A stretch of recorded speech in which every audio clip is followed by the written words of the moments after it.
Hello everyone, welcome to G centric. और आज से हमारी नेटवर्क थ्योरी के क्रैश कोर्स की यात्रा प्रारंभ हो रही है, स्टार्ट हो रही है और बहुत मजा आने वाला है। बहुत एक से एक क्वेश्चन में कराऊंगा जिससे कि आपका ओवरऑल कम टाइम में बहुत इफेक्टिवली एक रिवीजन हो सके क्रैश कोर्स के फॉर्मेट में, जिसमें थ्योरी भी रिवीजन हो सके और साथ साथ में अच्छे न्यूमेरिकल की प्रैक्टिस भी हो सके और न्यूमेरिकल के थ्रू सारे के सारे कॉन्सेप्ट आपके रिवाइज हो सकेंगे। और ये भी बताऊंगा कि कहाँ आपको मिस्टेक नहीं करनी है, कौन से क्वेश्चन को किस तरीके से करना है, किस तरीके से छोड़ना है, किस तरीके से आपको थॉट देना है किसी क्वेश्चन को, सब कुछ मैं बताऊंगा।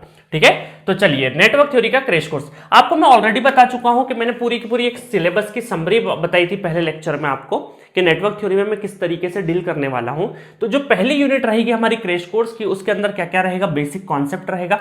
हम लोगों ने एक्चुअल नेटवर्क थ्योरी, जब हम लोगों ने फुल कोर्स नेटवर्क थ्योरी पढ़ा तो उसमें हम लोगों ने इस बेसिक कॉन्सेप्ट में क्या क्या पढ़ा था। बेसिक कॉन्सेप्ट में हम लोगों ने चार्ज के बारे में पढ़ा था, करंट के बारे में पढ़ा था, ईएमएफ और वोल्टेजेस के बारे में पढ़ा था और ऐसा यूनिट्स के बारे में पढ़ा था और बहुत सारी छोटी छोटी जो बेसिक चीजें यूज होती है नेटवर्क थ्योरी के लिए, वो सब कुछ हम लोगों ने यहाँ पे देखा था। तो उसका भी मैं आपको न्यूमेरिकल के थ्रू और जो भी मुझे इंपॉर्टेंट लगेगा उसका मैं थ्योरी में रिवीजन करवा दूंगा। सेकेंड है फंडामेंटल एलिमेंट्स। तो फंडामेंटल एलिमेंट्स में हम लोगों ने क्या पढ़ा था, रेजिस्टेंस, इंडक्टेंस और कैपेसिटेंस के बारे में बहुत ही डिटेल वर्जन में पढ़ा था। उसका वोल्टेज, करंट, पावर, एनर्जी, सबका मैं समराइज फॉर्म आपको बता दूंगा। ठीक है, थर्ड में हमने पढ़ा था types of elements and sources. अभी जो टाइप्स ऑफ एलिमेंट्स होते हैं ये आपके लाइक वो linear, non linear, time variant, invariant, unilateral, bilateral है ना, लम्प्ड, डिस्ट्रीब्यूटेड, ये सब पैरामीटर्स हम लोगों ने देखे थे। बट एक्चुअल गेट में यहां से क्वेश्चंस बिल्कुल भी नहीं आता है। टाइप्स ऑफ एलिमेंट से क्वेश्चन नहीं आता है, but yes types of sources जो है वो इंपॉर्टेंट रोल प्ले करते हैं, क्योंकि सोर्सेज के बिना तो आप नेटवर्क कैसे बनाएंगे, है ना। नेटवर्क, किसी भी नेटवर्क को बनाने के लिए आपको क्या जरूरत पड़ती है, रेजिस्टेंस, इंडक्टेंस, कैपेसिटेंस और सप्लाई, चाहे वो वोल्टेज सोर्स हो चाहे करंट सोर्स के फॉर्म में एक सप्लाई की जरूरत पड़ती है। तो इसलिए टाइप्स ऑफ सोर्सेज का इंपॉर्टेंस है, बट टाइप्स ऑफ एलिमेंट से क्वेश्चन एज सच गेट में बहुत ज्यादा नहीं पूछे जाते। हाँ, other than GATE examination like SSC, JE या दूसरे जितने भी स्टेट ओरिएंटेड एग्जाम्स होते हैं वहां पे टाइप्स ऑफ एलिमेंट्स में linear, non linear, time variant, invariant, हाँ सिग्नल सिस्टम में पूछे जाते हैं, but network point of view से नहीं पूछे जाते हैं। ठीक है, तो नेटवर्क में हम लोग टाइप्स ऑफ एलिमेंट्स से बहुत ज्यादा फोकस नहीं करेंगे। जिसको थोड़ी बहुत और जानकारी चाहिए भी टाइप्स ऑफ एलिमेंट्स के बारे में, तो वो ऑलरेडी मेरे जो थ्योरी लेक्चर्स है उसमें एक आध दो लेक्चर मैंने कराए हैं। ठीक है, तो चलिए आगे बढ़ते हैं। तो इन तीनों के कॉम्बिनेशंस में मैं जो जो मुझे लगेगा कि ये थ्योरी की रिक्वायरमेंट है वो थ्योरी में अभी करवा दूंगा और फिर हम लोग 5 से 6 न्यूमेरिकल देखेंगे, ताकि उन 5 से 6 न्यूमेरिकल्स में सारे के सारे कॉन्सेप्ट हमारे रिवाइज हो जाए। ठीक है, तो चलिए आगे बढ़ते हैं। तो सबसे पहले हम लोग चार्ज और करंट के बारे में देख लेते हैं, बहुत छोटा सा एक रिविजन के तौर पर ले लेते हैं। तो करंट और चार्ज के बारे में क्या रिलेशन है, आपको पता है कि I equal to dq by dt, dq by dt है ना, स्मॉल कैपिटल कुछ भी लिख सकते हो। ठीक है, और इसको हम ये बोल सकते हैं, और क्या बोल सकते हैं, q डिवाइडेड बाय t। ठीक है, ये एक सिंपल सा आपका करंट का फॉर्मूला हुआ। अगर मुझे चार्ज के फॉर्मेट में अगर इसको लिखना है तो मैं क्या लिख सकता हूं, q of t equal to integration i of t into dt। ठीक है, i ऑफ t और dt। और भी बहुत, देखिए इसमें क्या कर सकते हैं हम लोग, माइनस इनफाइनाइट से किसी टाइम t तक। तो इसको दो हिस्सों में हम लोगों ने डिवाइड किया था। एक हिस्सा था हमारा माइनस इनफाइनाइट से 0, जिसको हम लोग बोलते थे इनिशियल चार्ज। ठीक है, और एक हमारा था प्रेजेंट टाइम पर 0 से लगा के, है ना, माइनस इन्फिनिटी से t, तो माइनस इन्फिनिटी से 0 इनिशियल चार्ज और 0 से लगाकर t तक, तो हम ये बोल सकते हैं 0 से लगाकर t तक i of t into dt। तो दैट इज अवर फॉर्मूला। तो ये इंपॉर्टेंट फॉर्मूला जो कि हमें काम आ जाता है न्यूमेरिकल सॉल्व करने में। अच्छा, आप बोलेंगे सर अगर इनिशियल चार्ज किसी क्वेश्चन में गिवन नहीं हो तो क्या उसको 0 ले सकते हैं? तो बिल्कुल, अगर ये इनिशियल चार्ज जो अगर वैल्यू गिवन नहीं हो क्वेश्चन में तो उसको 0 ले लेना। बहुत सारे लोग अभी सोच रहे होंगे कि सर इतने स्टैंडर्ड फॉर्मूले से क्यों आपने क्रैश कोर्स स्टार्ट कराया।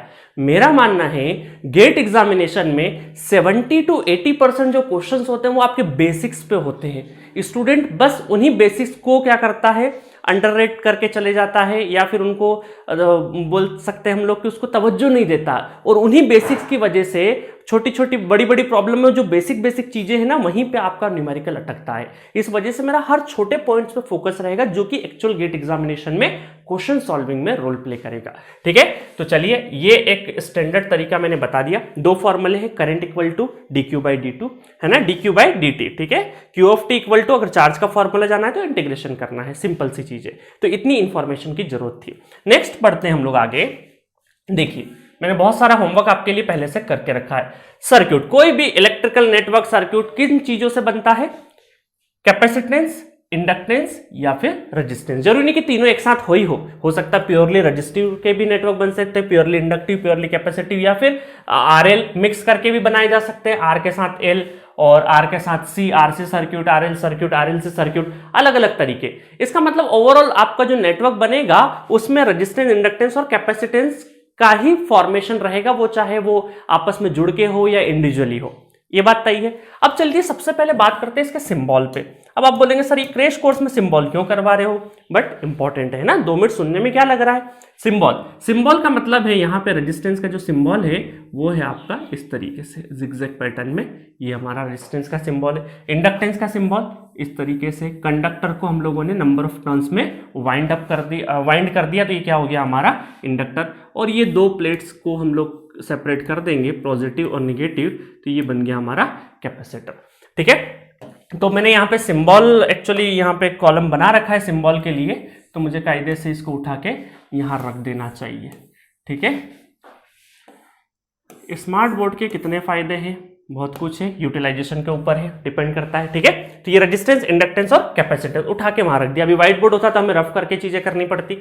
चलिए आगे बढ़ते हैं। अच्छा यहाँ पे मैं बात करूं, नेक्स्ट आगे बढ़ने से पहले कलर चूज कर लेते हैं, ये वाले कलर से हम लोग चलेंगे। वोल्टेज के बारे में पढ़ा हम लोगों ने। वोल्टेज में हम लोगों ने देखा कि वोल्टेज इक्वल टू कितना होता है, dw/dq, work done per unit charge, that is voltage. ठीक है, बाकी डेफिनेशंस वगैरह में हमें नहीं जाना। अगर मैं रेजिस्टेंस की बात करूं तो देखिए रेजिस्टेंस में क्या होता है, जहां से करंट एंटर करता है तो वो हमेशा पॉजिटिव से एंटर करता है और निगेटिव से लीव करता है। तो वोल्टेज की जो पोलरिटी है, वो कौन डिसाइड करता है? करंट का डायरेक्शन, चाहे किसी में भी। ठीक है, बाकी कैपेसिटर में चार्जिंग डिस्चार्जिंग का अलग रोल होता है, बट रेजिस्टेंस में आप मेनली ये मान के चलिए कि जहां से एंटर करता है वो पॉजिटिव, मतलब कि जो वोल्टेज की पोलरिटी कौन डिसाइड करेगा? करंट डिसाइड करेगा। ये वाले पॉइंट पे बहुत सारे न्यूमेरिकल बनते हैं। ठीक है, चलिए तो अगर मैं वोल्टेज की बात करूं तो यहां पे वोल्टेज इक्वल टू कितना हो जाएगा, I × R, according to the Ohm's law. ठीक है, I × R वोल्टेज का सिंपल सा फॉर्मूला बन गया। ठीक है, नेक्स्ट हम लोग यहां पर अगर बात करें, यहां पे अगर इसके साथ साथ सिंबल के साथ साथ मैं एक चीज पे और यहाँ पे लिख देता हूं कि resistance equal to voltage divided by current, है ना, यहाँ पे लिख देता हूं। और इंडक्टेंस क्या होता है? इंडक्टेंस होता है flux linkage divided by current, इस फ्लक्स लिंकेज को कई लोग साई भी बोलते हैं, साई इक्वल टू n∅, और n क्या है? नंबर ऑफ टर्न्स है। ठीक है, तो यहां पर वोल्टेज का फॉर्मूला अगर देखें इंडक्टेंस में तो ये कितना हो जाएगा? वोल्टेज का formula VL of t equal to LdI/dt। ठीक है, तो इंडक्टर के अंदर अगर हमें वोल्टेज का फॉर्मूला ये प्लस माइनस VL ये वोल्टेज लिखना हो तो वोल्टेज क्या लिखते हैं? LdI/dt। ठीक है, सिमिलरली अगर मुझे कैपेसिटेंस के अंदर अगर मुझे वोल्टेज लिखना है, प्लस माइनस VC वोल्टेज लिखना है, तो मैं क्या लिख सकता हूं? Plus minus VC। तो यहां पर देखिएगा VC of t equal to integration I of t into dt। ये जो करंट है ना, current I of t into dt, और अगेन ये माइनस इनफाइनाइट से लगाकर t तक हम लोग सेपरेट कर सकते हैं। और अगर किसी कैपेसिटर के अंदर इनिशियली अगर वोल्टेज होगा तो उसको कैसे लिख सकते हैं? उसको लिख सकते हैं हम लोग VC of t equal to VC of 0 initial voltage plus ये हमारा 0 से लगाकर t I of t dt। समझ में आया? तो आपको ये चीजें क्लियर होनी चाहिए कि रेजिस्टेंस में तो बहुत आराम से आपको याद रहता है, इंडक्टेंस के फॉर्मूले में कई बार जल्दबाजी में गड़बड़ हो जाती है। तो voltage V equal to LdI/dt, और ये फॉर्मूला हम लोग फैराडे लॉ से लेके आए थे। ठीक है, और यहां पर voltage equal to integration of I/dt, ये है आपका इनिशियल वोल्टेज। अगर गिवन हो किसी कैपेसिटर में पहले से वोल्टेज है तो वो यहां पे लिखेंगे, नहीं हो तो लिखने की जरूरत नहीं है। आई बात समझ में? चलिए आगे बढ़ते हैं। ये हो गया हमारा। अब करंट की बात करें तो करंट की अगर हम लोग बात करेंगे तो यहां पर करंट I है ना, यहां पर voltage V equal to I R लिख दिया था हम लोगों ने। करंट अगर मुझे लिखना है रेजिस्टेंस में तो V डिवाइडेड बाई R, है ना। तो ओम्स लॉ के हिसाब से चीजें चेंज होती रहती हैं यहाँ पे कि वोल्टेज आई आर, तो करंट को हम लोगों ने रेजिस्टेंस को नीचे कर दिया, I equal to V by R. अगर मुझे इंडक्टर में करंट लिखना है, इंडक्टर में करंट लिखना है तो देखिए यहाँ पे क्या करूंगा, इंडक्टर में dt उधर ले जाऊंगा, L नीचे ले जाऊंगा, तो यहाँ से I ऑफ टी कितना बन जाएगा, I ऑफ टी बन जाएगा 1 by L integration VL of T into D T, ठीक है, माइनस इनफाइनाइट से किसी टाइम t तक। ठीक है, सुनते जाइएगा, बहुत अच्छे से सुनते जाइएगा, सारी चीजें आपको नोट करने की जरूरत नहीं है। आपको नोट करे तो बहुत अच्छी बात है, एक बार प्रैक्टिस हो जाएगी, अदरवाइज मैं पीडीएफ दे दूंगा आपको। ठीक है, और यहां से अगर ये वापस इनिशियल वगैरह लिखना है कि मान लीजिए किसी इंडक्टर में पहले से कोई करंट स्टोर है, तो हम ये बोल सकते हैं कि आई ऑफ जीरो कैसा है, माइनस इनफाइनाइट से जीरो प्लस 1 बाई एल, और ये हो जाएगा हमारा 0 से t और VL of T D T, है ना। बहुत छोटा लिख रहा हूं, थोड़ा सा मैं जूम कर देता हूं आपको बताने के लिए, ठीक है, क्योंकि दो फॉर्मूले हैं। तो देखिए पहले से अगर करंट कोई गिवन होगा तो वो हमें लेना है, अगर नहीं गिवन हो तो उसको जीरो मान के करना है। मतलब standard I of T equal to 1 by L integration V of T D T, ये फॉर्मूला आपको ध्यान में रखना है। बस ये लिमिट का ध्यान रखना, अगर इनिशियल गिवन होगा तो आपको आई ऑफ जीरो लेके चलना है, नहीं गिवन होगा तो सिंपल जीरो से लगाकर किसी टाइम टी तक हमें करना है। समझ में आ गया इतना चीज? तो ये रही बात वोल्टेज और करंट की। अब बात करते हैं हम लोग कैपेसिटर के अंदर। तो कैपेसिटर के अंदर यहाँ पे आसानी से हम लोग लिख सकते हैं, कैपेसिटर के अंदर करंट अगर हमें लिखना है तो हम लिख सकते हैं I of T equal to C DV by D T. देखिए अब वोल्टेज का फॉर्मूला भी उससे आया, इंटीग्रेशन इधर ले गए dt को, फिर c को नीचे ले गए। अच्छा यहाँ पे 1 बाई सी मैंने छोड़ दिया, 1 बाई सी, चलो मैं दूसरे कलर से लिख देता हूं इसको, ठीक है, 1 बाई सी और 1 बाई सी, ठीक है। जगह थोड़ी हमारे पास कम है, बाकी आपको प्रॉपरली दिखाई दे रहा होगा, ठीक है। तो ये वाला जो फॉर्मूला था ना, इसी फॉर्मूले से हम लोग ले गए, 1 बाई सी करा, इधर की साइड में ले गए तो 1 बाई सी हो गया, dt हो गया, फिर इंटीग्रेशन कर दिया, तो इस तरीके से ये फॉर्मूला आ गया था, ठीक है। चलिए अब आपको सारी चीजें क्लियर होगी। यहाँ पे थोड़ी सी लाइन हम लोग और बढ़ा देते हैं ताकि विजिबिलिटी डिफ्रेंशिएशन अच्छा रहे चीजों को लेके, ठीक है। चलो इसमें जरूरत पड़ेगी तो करेंगे, अदरवाइज जरूरत नहीं है। तो हमारा क्या हो गया, सिंबल हो गया, वोल्टेज हो गया, करंट हो गया। पावर की बात करें, अब पावर का हम लोगों ने फॉर्मूला जो लिखा था, थोड़ा बड़ा कर देते हैं इसको। पावर का फॉर्मूला है क्या, और थोड़ा कलर भी चेंज कर लेते हैं हम लोग। पावर हम ये बोलेंगे P equal to dw work done with respect to time, rate of change of बोल सकते हैं energy with respect to time, तो ये हो जाएगा हमारा पावर। और यहां पर अगर मुझे रेजिस्टेंस के अंदर पावर लिखना है तो P इक्वल टू क्या लिख सकता हूं मैं, आई स्क्वेयर आर या फिर वी स्क्वेयर बाय आर, ठीक है, V square by R, I square R और V square by R. Ohm's law से कन्वर्ट करके हम लोग पावर लिख देते हैं रेजिस्टेंस में। समझ में आया? नेक्स्ट अगर मुझे यहां पे पावर लिखना है तो मैं क्या लिखूंगा, P of T equal to V of T into current I of T, ठीक है। वोल्टेज और करंट का multiplication that is called power, ठीक है। नेक्स्ट है इधर भी मैं पावर लिखूंगा तो क्या लिखूंगा, दोनों का multiplication V of T into I of T. अब मुझे डिपेंड करेगा न्यूमेरिकल में कि कौन सी वैल्यू गिवन है, तो उसके हिसाब से मैं करूंगा। नेक्स्ट है आपका एनर्जी। तो एनर्जी अगर मुझे लिखना है W इक्वल टू इसी को ले जाओ तो integration P into D T, ये हो जाएगा हमारा एनर्जी। एनर्जी का मतलब है कि पावर में टाइम का मल्टीप्लाई कर दे। मतलब आपके घर में कोई बल्ब है, 40 वॉट का बल्ब हो रहा है, 1 घंटे के लिए जल रहा है, तो वो जो टाइम का मल्टीप्लाई हो रहा है वो क्या हो गया, एनर्जी हो गया। और घर के मीटर में एनर्जी मीटर लगा रहता है, वही हमारा इलेक्ट्रिसिटी बिल के लिए काउंट करता है पूरा का पूरा, ठीक है। चलिए तो अब यहां पर अगर मैं बात करूं एनर्जी की, यहां पे तो P इक्वल टू कितना हो जाएगा, नॉट पावर, एनर्जी की बात कर रहे हैं, एनर्जी। तो energy equal to power into time, और पावर क्या है, voltage into current into time. अच्छा एक फॉर्मूला और बता देता हूं, I square R V square by R और वोल्टेज इंटू करंट, ये भी हमारा पावर का फॉर्मूला होता है, ठीक है। तो जिस तरीके जो भी पावर के फॉर्मेट में हो उस तरीके से करके टाइम का मल्टीप्लाई कर देना पावर में, तो एनर्जी आ जाएगा। नेक्स्ट आपका अगर मैं बात करूं इंडक्टर में अगर मैं एनर्जी की बात करूंगा तो एनर्जी को मैं 1/2 हाफ Li², मतलब सबसे पहले चलो पहले तो मैं ऐसा ही लिख देता हूं, एब्सोल्यूट फॉर्म में लिख देता हूं, ½ Li², ठीक है। और इसको अगर मैं लिखूं टाइम के फॉर्मेट में E, ठीक है, या W किसी से भी रिप्रेजेंट कर सकते हो, 1/2 Li dt।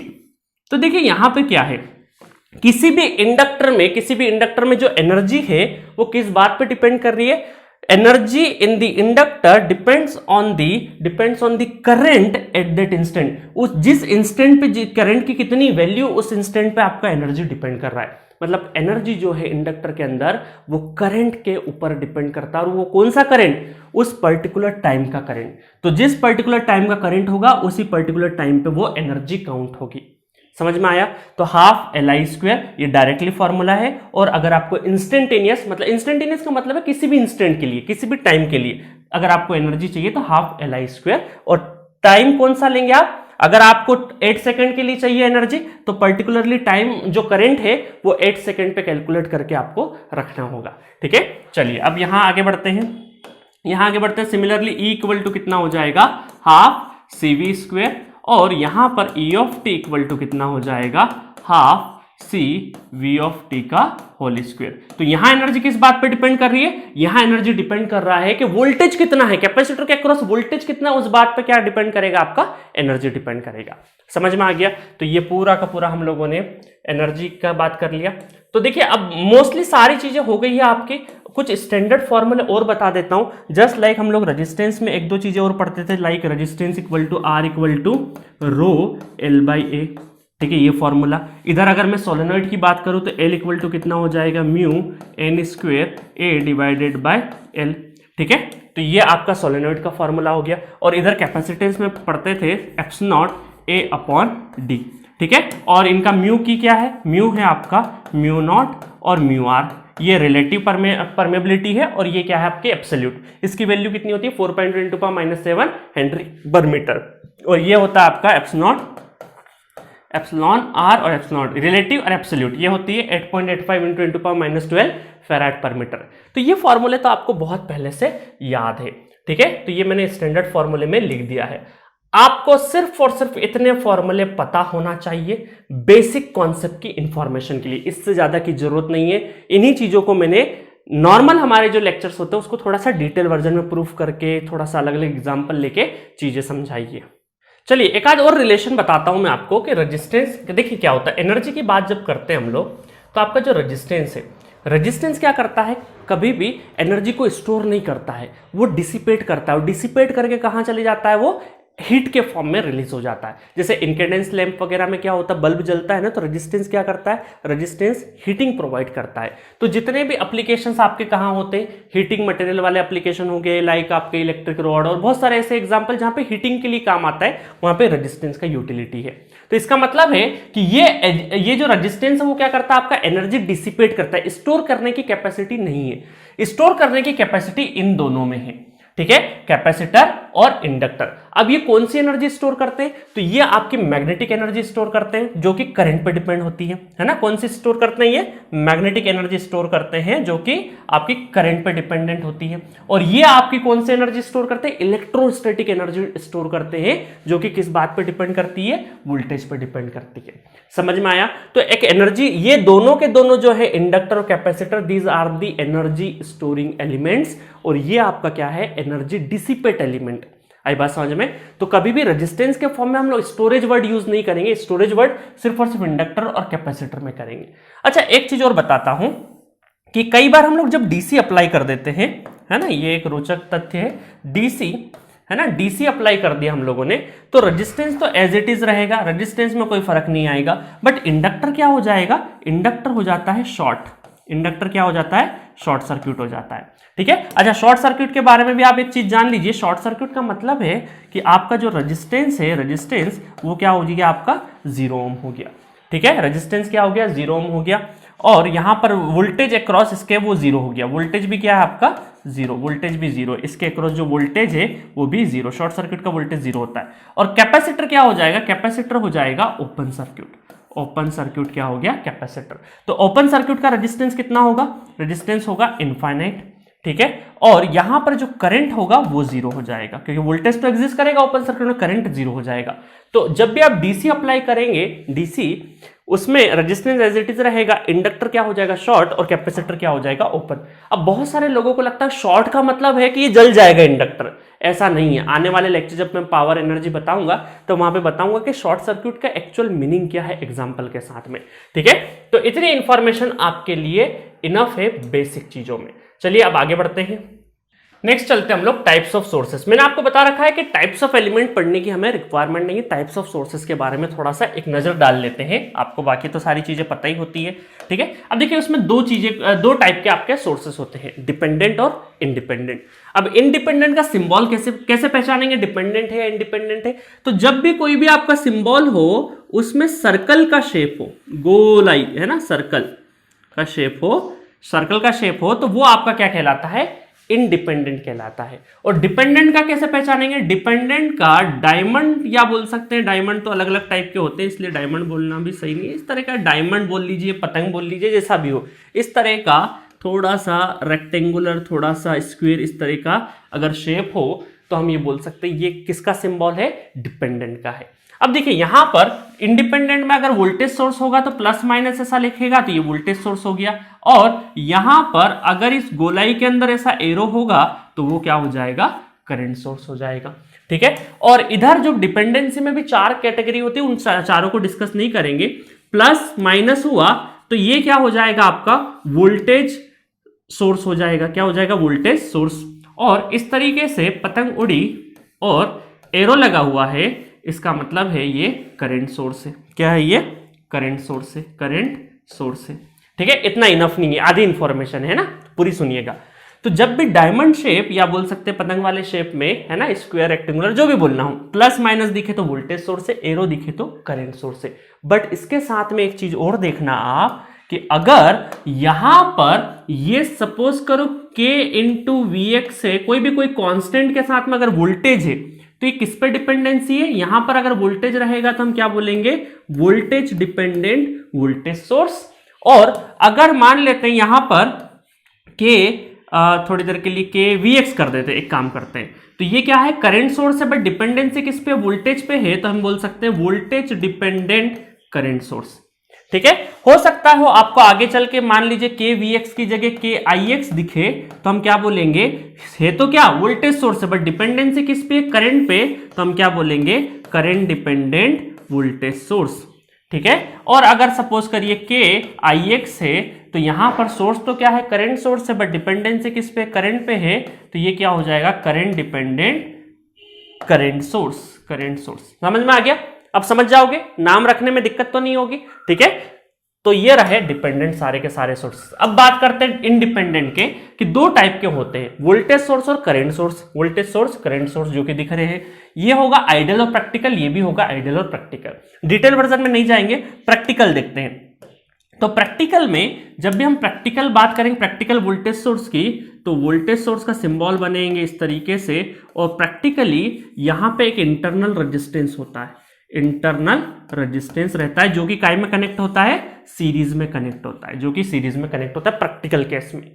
और अगर मैं आइडियल की बात करूं, आइडियल की बात करूंगा तो रेजिस्टेंस का कोई नामो निशान नहीं रहेगा, मतलब यहां पे रेजिस्टेंस नहीं रहेगा। रेजिस्टेंस नहीं रहेगा तो क्या रहेगा? यहां पर रेजिस्टेंस नहीं रहेगा, सिर्फ और सिर्फ वोल्टेज, और इस तरीके से रेजिस्टेंस क्या हो जाएगा? जीरो हो जाएगा, शॉर्ट सर्किट दिखेगा। इसका मतलब यहां पे इंटरनल रेजिस्टेंस क्या हो जाएगा? जीरो हो जाएगा, जीरो।